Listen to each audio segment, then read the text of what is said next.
잠언 10장 7절 말씀 다 같이 읽겠습니다. 시작. 의인을 기념하는 것은 복된 일이지만 사악한 자들의 이름은 썩으리라. 아멘. 이 말씀을 위해 잠시 기도하시겠습니다. 하나님, 오늘 또 6월을 맞이해서 우리가 또 나라와 또 하나님의 왕국을 위해 또 애쓰신 분들을 기억하고 또 그분들께 감사를 표하는 달로서 또 우리가 오늘은 특별히 필사 선교사님을 또 기념하고 또 그 일들로 인하여 하나님께 영광 돌릴 수 있는 시간을 가졌습니다.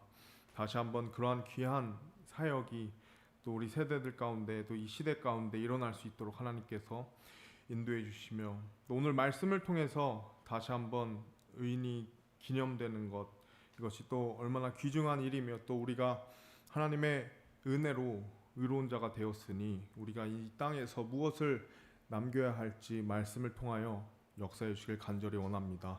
모든 거 감사드리며 예수님 이름으로 기도드립니다. 아멘. 자리에 앉으시면 감사하겠습니다.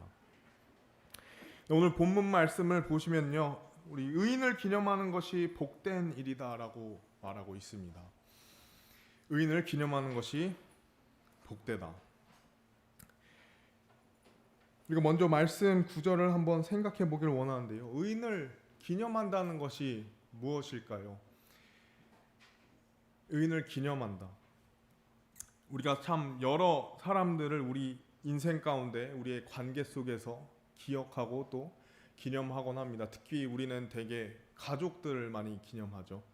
어떤 기일을 생각한다든지 혹은 생일이든지 어떤 여러 가지 나의 가까운 이 가족과의 그 관계 속에서 우리가 기념하는 일들은 참 많습니다. 하지만 오늘 하나님의 말씀에는 의인을 기념하는 것이 복되다라고 말씀하고 있습니다.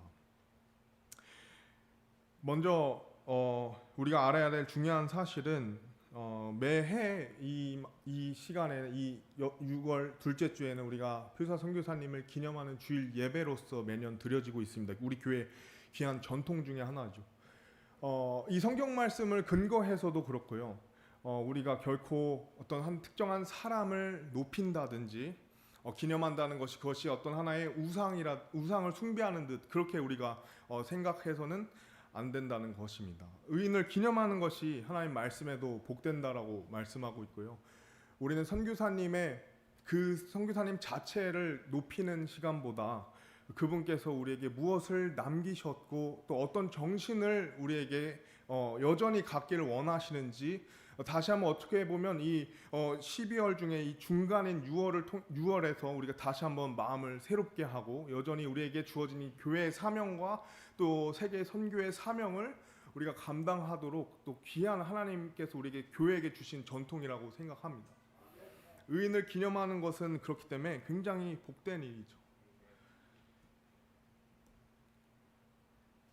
물론 또한 예수님께서도 항상 그렇듯이 우리가 가장 기념해야 될 분이 또 예수님이시기도 합니다. 이 의인 중에 최고의 의로우신 분이시죠. 우리의 이 죄를 위해서 죄 없으신 예수님께서 이 땅에 내려오시고 또 이 땅에 내려오신 예수님께서 죄 없으신 상태로 귀한 사역과 본을 보여주신 후에 십자가에 자신의 피를 모두 흘리신, 그러므로 말미암아 이제 우리에겐 구원이라는 그 영원한 생명을 얻게 되었고 이 인생이 다시 한번 죄인에서 우리가 의롭다함 받음으로 우리 인생이 변화되고 우리의 삶의 방향이 변화되는, 그러므로 사실 우리가 일요일날 모이는 이유 또한 그 다른 이유를 떠나서 바로 이 가장 우리에게 의로우시니 가장 나에게 의로우신 분 바로 그 주 예수 그리스도를 기념하고 그분을 찬양하고 그분께 영광 돌리는데 이 말씀 또한 여전히 적용되는 것을 우리가 볼 수 있습니다. 그렇기 때문에 우리가 항상 기념해야 되는 의로우신 분은 먼저는 예수 그리스도시죠.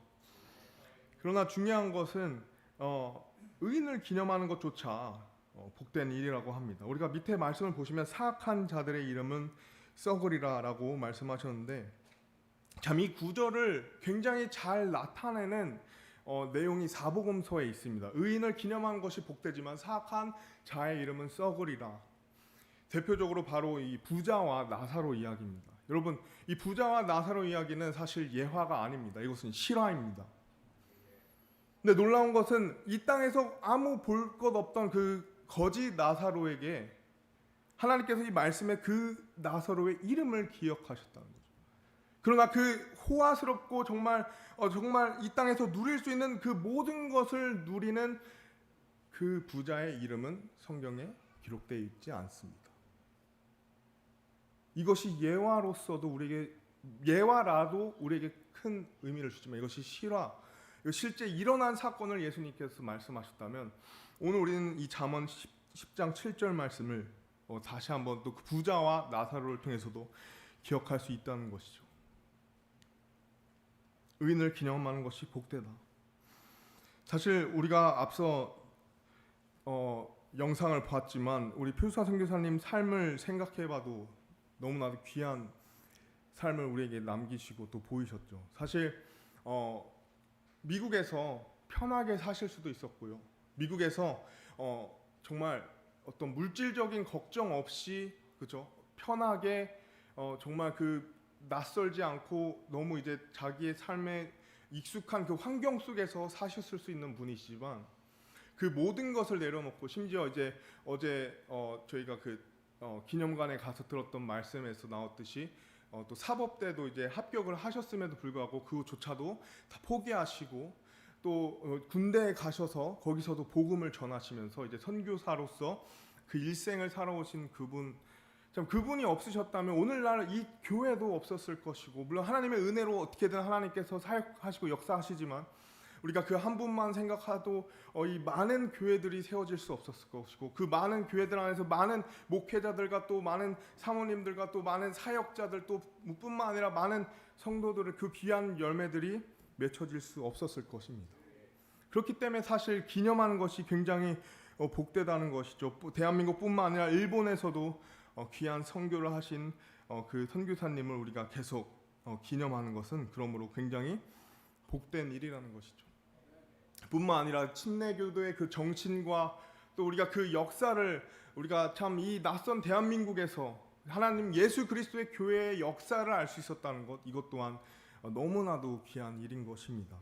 그렇기 때문에 정말 과감하게 말할 수 있는 것이 선교사님이 없으셨다면 성서침례교의 역사 또한 없을 수도 있었다, 이렇게 우리가 말할 수도 있는 것이죠. 그렇듯이 참 의인을 기념하는 것이 우리에게 굉장히 복되다라는 사실입니다. 의인을 기념하는 것이 복되다.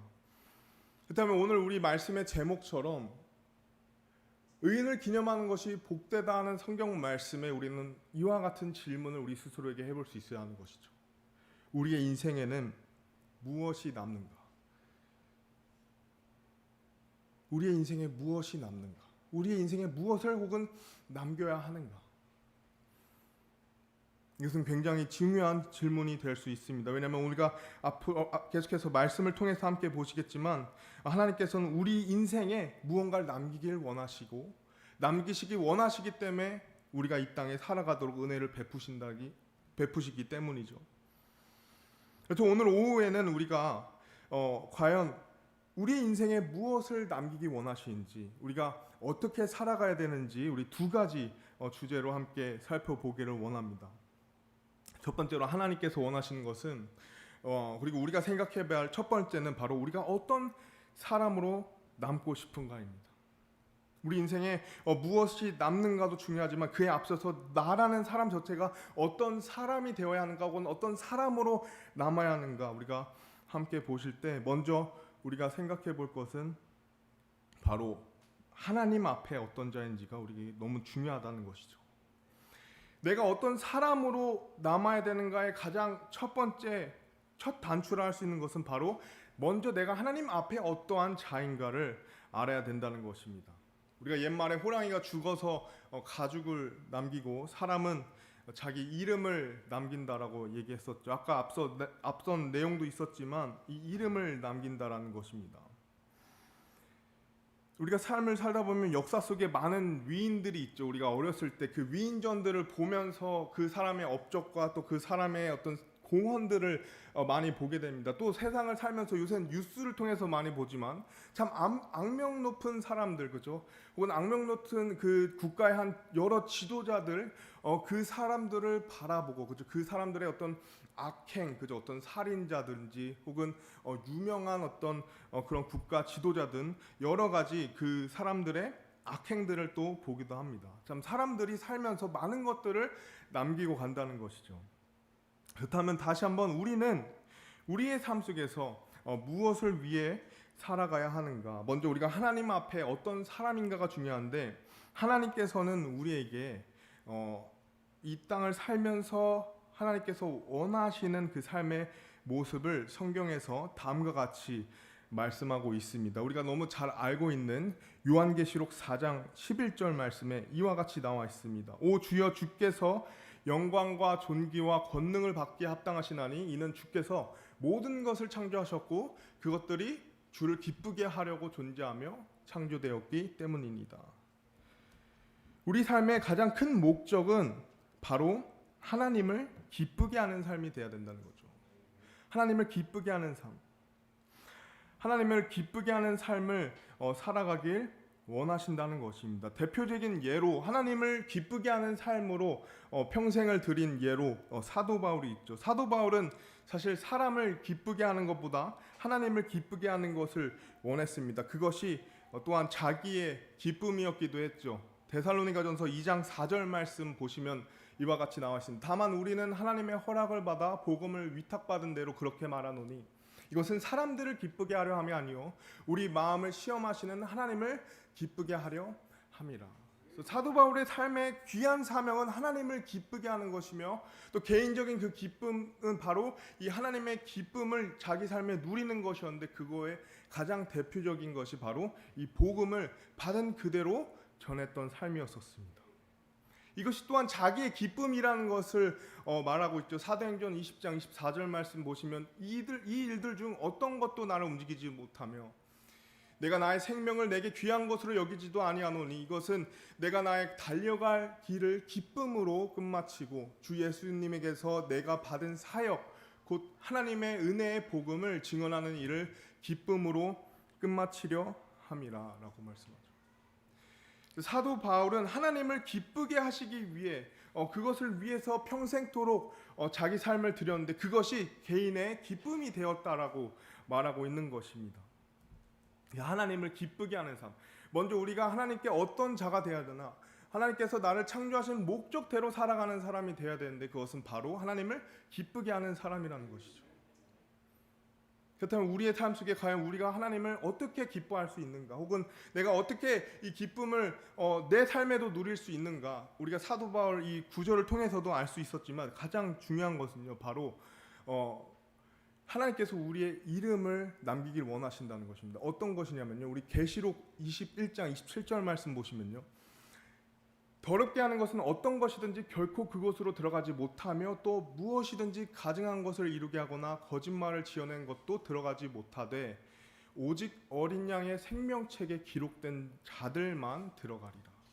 우리 이름을 남기길 원하신다는 거죠. 사악한 자의 이름은 썩어 없어지지만 하나님께서는 그 의로운 자가 기념되고 그것이 복되다 하셨는데 왜냐하면 그 이름이 생명책에 기록되어 있는 의로운 자이기 때문인 것이죠. 하나님을 기쁘게 하는 삶이 무엇인가? 바로 하나님의 그 생명책에 자기 이름이 들어간 자. 그 생명책에 다른 누군가의 이름이 들어가도록 그 복음 사역에 힘쓰는 자, 그 선교 사역에 힘쓰는 자를 하나님께서 귀하게 여기시고 기뻐하시며 또 우리 삶에도 그 기쁨이 있다라는 것이죠. 우리 삶이 하나님의 창조의 질서와 목적에 선순환될 때 우리 삶에 행복이 있고 기쁨이 있다는 것입니다. 그러므로 가장 인생에 중요한 것은 내 이름이 과연 어린 양의 생명책에 기록되었는가? 왜냐하면 이것이야말로 하나님의 이 창조 질서를 깨닫고 창조자를 알게 되고 또 그분이 원하시는 삶을 살아가는 인생의 귀한 첫 단추가 되기 때문인 것이죠. 거기서 우리의 삶의 진정한 의미가 시작되기 때문이죠. 사실 우리가 예수님이 없었다면 우리가 귀한 그 선교사님이 없었다면 이 복음을 우리가 들을 수 없었겠죠. 우리가 죄 가운데서 멸망당할 수밖에 없었겠죠. 그러나 하나님께서 나를 구원해 주시고 내가 그 영원한 생명을 얻고 이제 영원히 하나님과 살아갈 그 인생의 놀라운 그 경험과 또 그 영원한 생명 가운데 하나님과 영원히 누릴 그 인생의 방향과 목적을 내가 이제 깨닫는다면, 그렇다면 이제 내가 어떤 사람으로 살아가야 될지 우리는 명확해진다는 것입니다. 그게 하나님께서 우리에게 원하셨다는 것이죠. 뿐만 아니라 이 모든 것이 사실 이 세상이 창조되기 전부터 계획되었다는 사실을 우리가 기억하면 이것이 우리에게 더욱더 이 인생의 가치와 인생의 방향이 얼마나 중요한지를 우리가 생각해 볼 수 있습니다.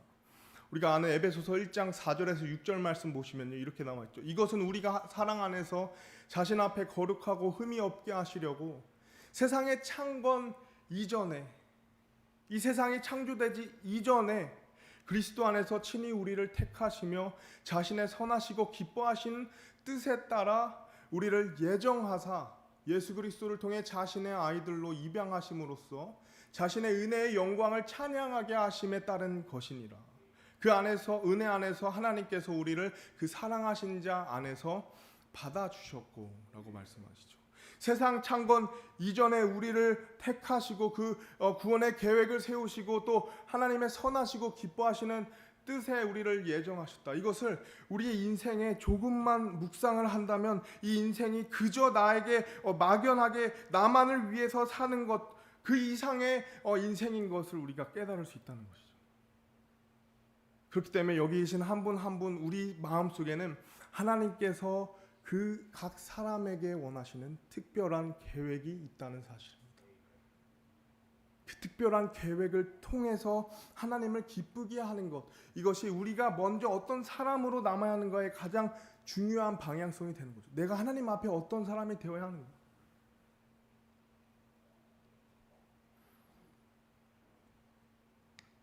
나의 인생이 세상이 창건 이전부터 계획되어 있다면, 정말 나에게 그런 특별하신 계획이 있다면 우리는 하나님께 묻기 시작하는 거죠.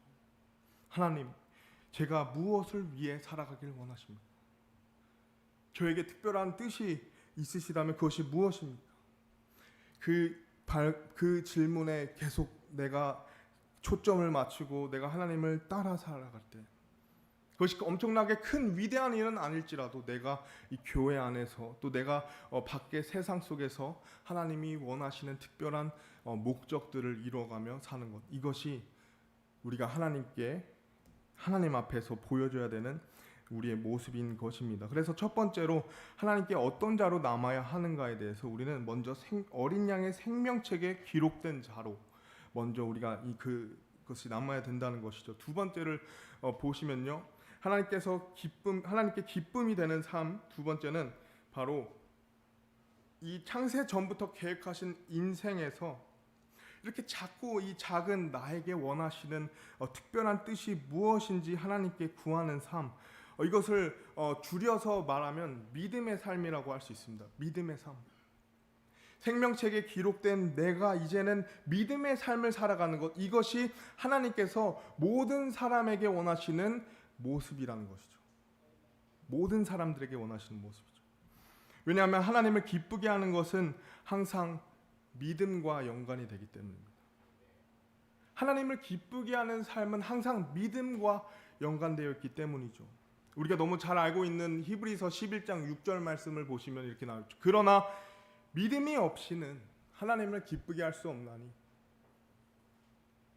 하나님을 기뻐하는 삶, 그 목적으로 창조하신 하나님께서 하나님을 기쁘게 할 수 있는 것은 믿음이라는 것이죠.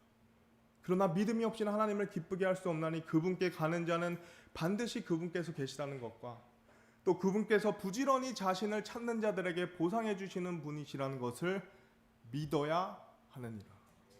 여기서도 믿음이 요구가 되죠. 믿음이 없이 하나님을 기쁘게 할 수 없는데, 내가 그렇다면 하나님을 기쁘게 할 수 있는 것은 내가 무언가를 믿어야 된다는 것이죠. 이 세 가지를 믿어야 된다는 것입니다. 첫 번째, 하나님께서 반드시 계시다는 것. 이 본문 말씀을 통해서 우리가 볼 수 있죠. 두 번째는 하나님을 부지런히 찾는 것. 그리고 세 번째는 하나님께서 보상해 주신다는 것. 이 세 가지를 내가 믿는 삶을 하나님께서 가장 기뻐하신다는 것입니다. 하나님께서 반드시 계시다는 것, 하나님을 부지런히 찾는 것, 그리고 하나님께서 보상해 주신다. 이것을 내 인생의 믿음으로 내 삶을 살아간다면 하나님을 기뻐할 수 있는 많은 일들을 우리가 경험하고 선택할 수 있다는 것이죠. 그렇다면 이 세 가지는 무엇을 얘기하는 것일까요? 하나님께서 반드시 계시다는 것, 우리의 삶의 관점에서 그것은 하나님에 대한 주권을 인정하는 것입니다. 내가 무엇을 하든, 내가 어디에 있든, 내가 어떤 삶을 사든 하나님이 나와 함께 계시다는 것, 반드시 계시다는 것. 내가 어려울 때나 나의 인생의 많은 문제, 또 나의 인생의 많은 어려움들, 고민들, 그런 무거운 짐들, 그 어두운 죽음의 골짜기에서도 하나님이 반드시 계시다는 것. 혹은 내가 너무 인생이 잘 되고 더 이상 어떤 어려움과 문제 없이 모든 것이 참 수월하게 풀리는 그 순간조차도 하나님이 반드시 계시다는 것. 인생의 주권을 하나님께 맡기고 인정하는 것. 두 번째, 하나님을 부지런히 찾는 것은 나와 하나님과의 관계를 뜻하는 것이죠. 하나님 부지런히 찾는 것. 반드시 계신 그분과 함께 걷는 것을 말하는 것이죠. 마지막 세 번째는 하나님께서 반드시 보상해 주신다는 것입니다. 하나님께서는 결코 우리가 작은 찬물 한 잔조차도 하나님께서 잊지 않으시고 그 선행을 기억하시고 보상해 주신다 하셨죠. 때로는 우리가 굶주리고 또 어렵고 또 힘든 상황 속에서 하나님은 항상 필요한 것들을 채워주시고 또 우리의 그 모든 것을 기억하시고 필요한 사람들과 필요한 물질들과 또 필요한 그 모든 것을 때에 맞춰서 또 보내주시고 또 보상해 주신다는 것. 이 세 가지를 우리가 믿음을 갖고 우리 삶에 나아간다면 하나님께서 기뻐하신다는 것입니다. 우리 인생에 무엇을 남겨야 하는가 앞서서 나는 먼저 하나님 앞에 어떤 사람이 되어야 하는가. 가장 첫 번째 중요한 것은 어린 양의 생명책에 우리의 이름이 기록되어야 되는 것. 그 기록된 나는 이젠 하나님을 알고 말씀을 통해서 하나님 창세 전부터 나를 계획하신 하나님, 나에게 무엇을 원하십니까? 믿음의 삶이 여정이 시작되는 거죠. 이 믿음의 삶에는 세 가지가 있다는 거죠. 하나님이 반드시 계시다는 것, 하나님을 부지런히 찾는 것, 그리고 하나님께서 반드시 나에게 보상해 주신다는 것. 이 세 가지를 믿음을 갖고 나아갈 때 이제는 우리가 하나님 앞에서 하나님을 기쁘게 하는 자로 살아갈 수 있다는 것입니다. 그렇다면 두 번째로 우리가 어떤 사람으로 남아야 하는가의 두 번째는 당연히 어떤 거죠? 이제 먼저는 하나님 앞에라면 두 번째는 또 우리가 사람들 앞에서 어떤 사람인가도 굉장히 중요한 것이죠. 이 부분에 대해서는 사실 제가 예전에 읽었던 그리고 청년부에서도 나눴던 이 그리스도인의 10가지 그 인생의 원리 중 하나인 이 관계의 중요성에 대해서 그 부분을 참조해서 함께 나누기를 원합니다.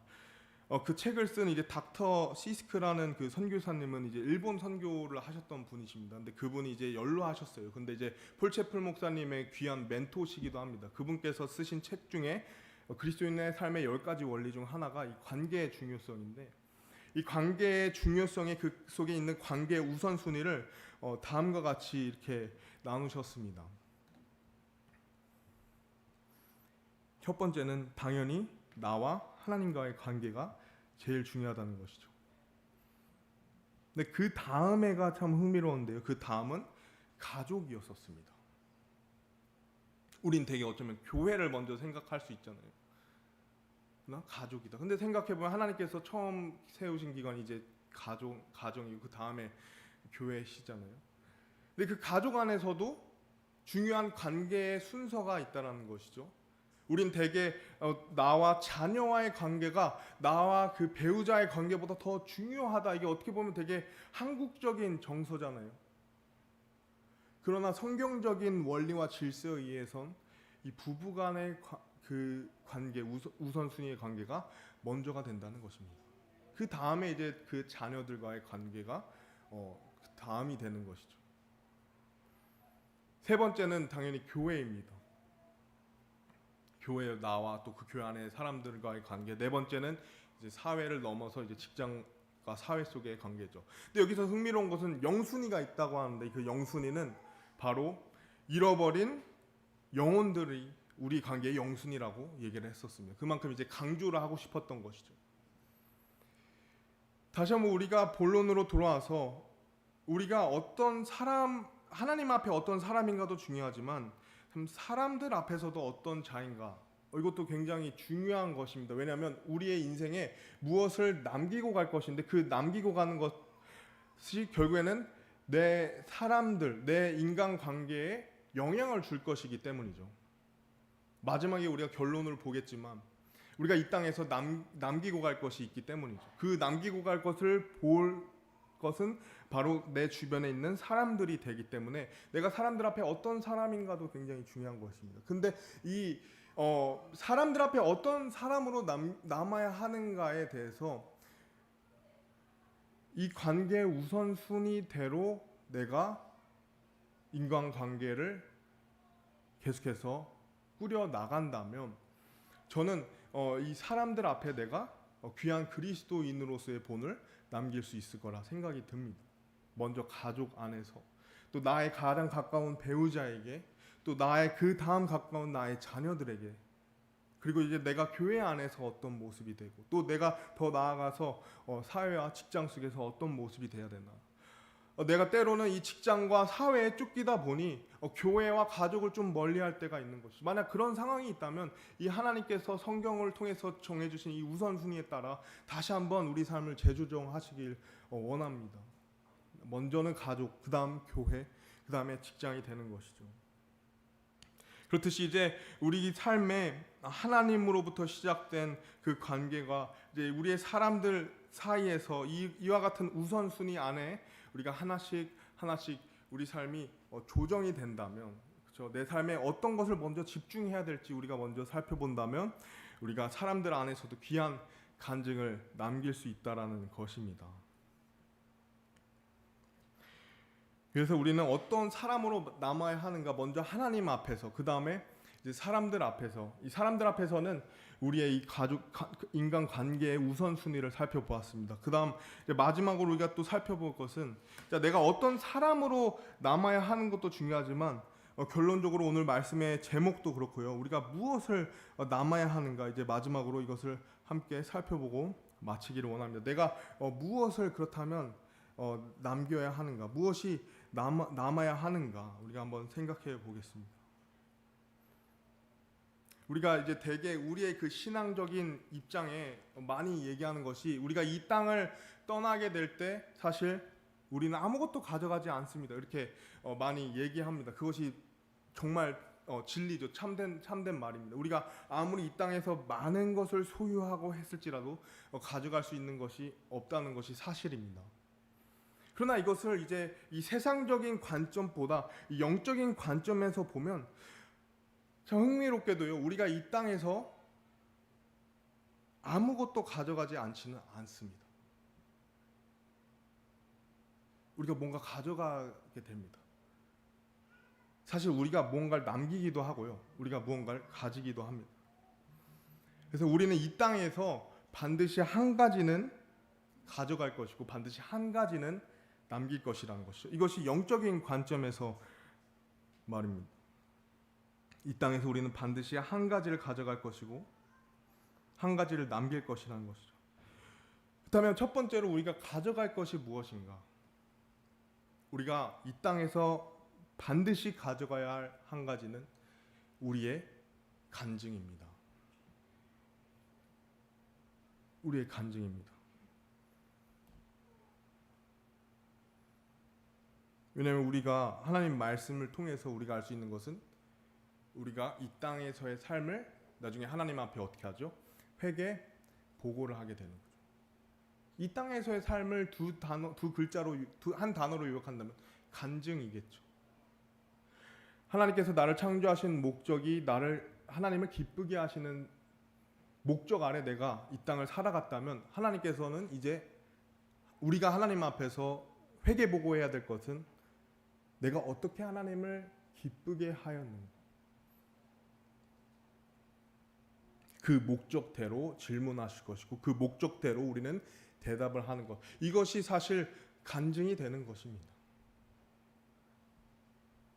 그리고 하나님께서는, 예수님께서 말씀하시길 그 간증에 따라서 우리에게 보상해 주실 것을 약속하셨죠. 요한계시록 22장 12절 말씀에 보라 내가 속히 가리니 내가 줄 보상이 내게 있어 각 사람에게 그가 행할 행위대로 주리라.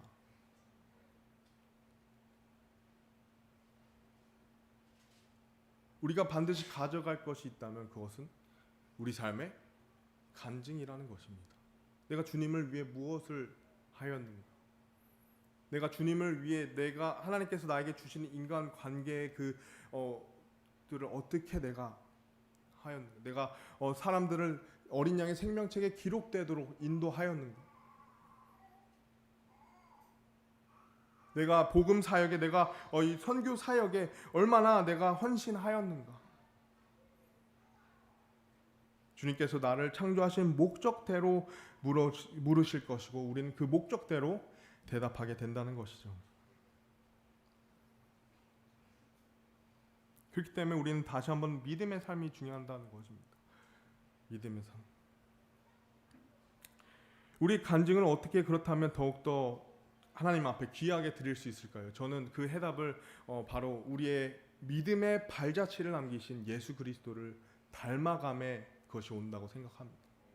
사실 찰스 스펄전 목사님도 자신이 정말 그 설교의 황태자로서 혹은 영국의 귀한 그 하나님의 사람으로서 그 사람이 그 삶에서 보여준 여러 가지 그 모습들로 여러 가지 호칭들이 있었지만 사실 찰스 스펄전 목사님은 자기 스스로 말씀하시기는 자신은 그저 그리스도인으로 사람들에게 남고 싶다라고 고백한 적이 있습니다.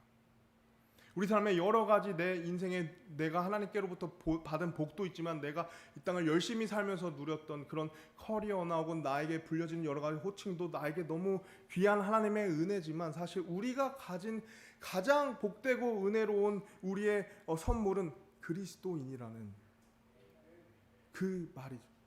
그리스도인. 그렇다면 그리스도인은 어디서부터 왔죠? 예수님을 닮은 삶을 살다 보니 사람들이 그것을 비웃든 어떤 의도든 그렇게 불려왔기 때문에 사도행전 말씀에 기록되어 있지 않습니까?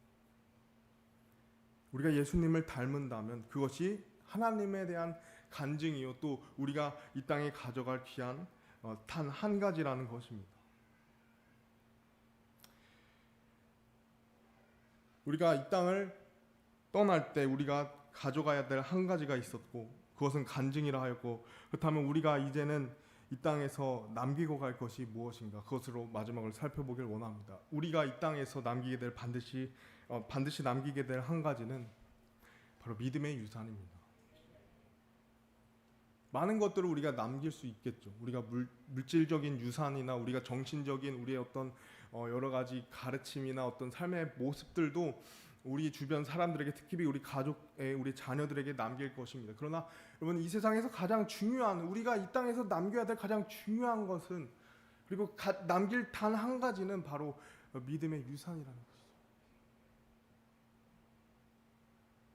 여러분 믿음의 유산을 남기고 계십니까? 믿음의 유산을 우리 다음 자녀들에게 계속해서 주고 계십니까?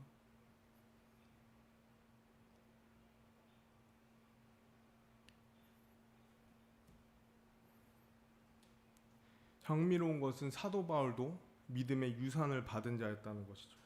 디모데서 1장 3절 말씀 보시면 내가 밤낮으로 기도하는 가운데 끊임없이 너를 기억함으로 내 선조들 때부터 내가 순수한 양심으로 섬기는 하나님께 감사를 드리고 내 선조들 때부터 내가 순수한 양심으로 섬기는 하나님께 감사를 드린다 했습니다.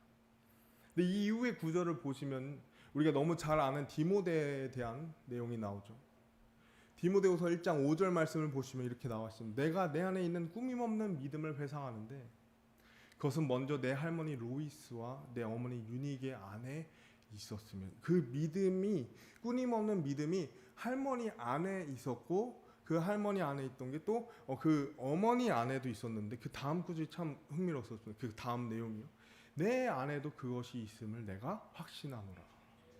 우리 가정이 우리가 앞으로 세울 우리 가정이 참 이런 믿음의 유산을 소유하고 그 믿음의 유산을 그 다음 나의 자녀들에게 그것이 그 안에 있음을 누군가가 봤을 때 확신할 수 있는 가정이 세워진다면 혹은 그 가정을 이룬다면 그것이 얼마나 큰 복이겠습니까?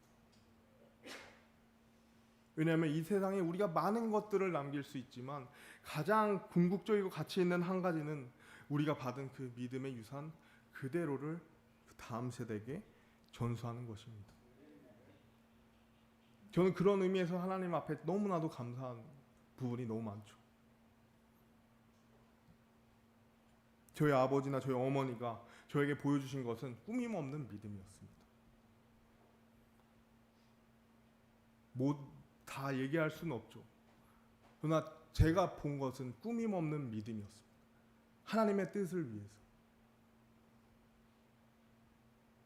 제 외할아버지에게도 꾸밈없는 믿음. 그 믿음 하나로만 항상 이제 전화하실 때마다 얘기하셨던 것이 고난 없는 십자가는 없다.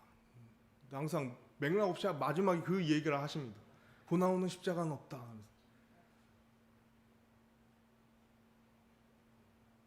그러나 그것을 생각해보면 얼마나 나에게 값진 것인지, 제가 감히 그 믿음을 물려받아서 그렇게 살아간다 이렇게 말할 수 없을 정도로 부족하지만 그 믿음을 가까이에서 볼 수 있고 그 믿음을 조금이라도 참 따르고자 하는 그런 환경 속에서 태어난 것, 그것이 얼마나 큰 감사한 부분이죠.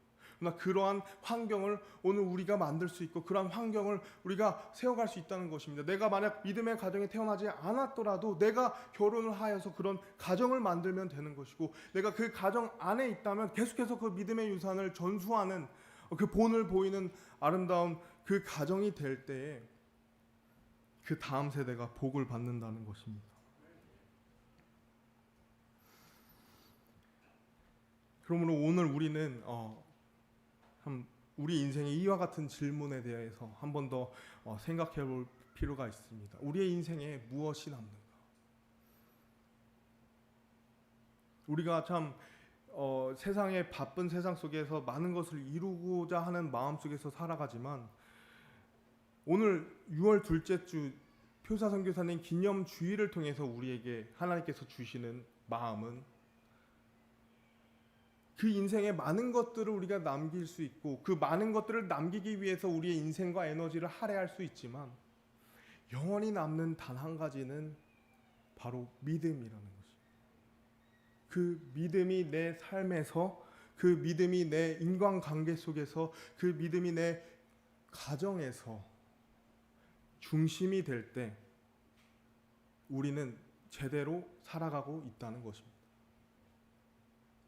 우리는 제대로 살아가고 있다는 것이죠. 그러나 이 믿음이 내 삶에 조금은 뒤로 한 채 일시적인 것에 내 시선과 내 에너지와 내 모든 것이 쏟아지고, 그것이 나의 가정이 원하는 내 자녀가 그렇게 되고 내가 나중에 내가 가정을 이룰 때 그런 성공적인 그런 삶을 살아가고자 애쓰신다면 다시 한번 우리 이 질문을 우리 삶에 적용해 볼 필요가 있는 것이죠. 우리 인생에 과연 무엇이 남는가?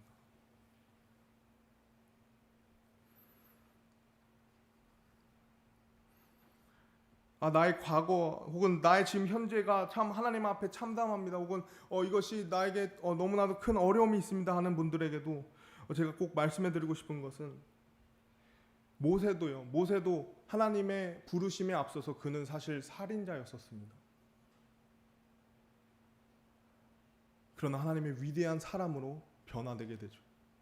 지금 우리의 과거와 혹은 우리의 현재의 여러 가지 어려움, 믿음을 우리가 중심 잡기 어려운 게 있다면 하나님께서 우리가 그것을 구할 때 해결해 주실 수 있다는 것이죠. 더 나아가서 전화위복돼서 우리가 더 놀랍게 믿음의 놀라운 경주와 또 그 간증을 남길 수 있다는 것이죠. 뿐만 아니라 다윗도 그렇습니다. 다윗은 이 시편에 많은 시를 썼지만 그가 사실 밧세바와의 그 죄를 저지른 후에 쓴 시가 더 많습니다. 하나님의 은혜를 믿으시기 바랍니다. 다시 한번 하나님께 의지하시기 바랍니다. 나의 지금은 조금은 어려운 문제들 혹은 내 현실 속에 여러 가지 부담도 있지만, 여러분 믿음을 지킨다면, 하나님의 왕국과 의를 내 삶의 첫째로 둔다면 하나님께서는 그 모든 것을 우리에게 더해 주시겠다 약속하셨습니다. 그 삶이 나의 간증으로 남게 되고 그 삶이 훗날 나의 믿음의 유산으로 이 땅에 남겨질 것이라는 것이죠. 오늘 우리는 표사 선교사님 기념 주일을 맞이해서 다시 한번 선교사님이 보여주신 그 믿음의 아름다운 삶을 또 기억하면서 이 질문을 함께 나누길 원했습니다. 우리 인생에 무엇이 남아야 하는가, 그것을 우리 말씀을 통해서 함께 보면서 다시 한번 우리 삶이 주님 앞에 새롭게 나아가길 원합니다. 우리 기도하고 마치겠습니다.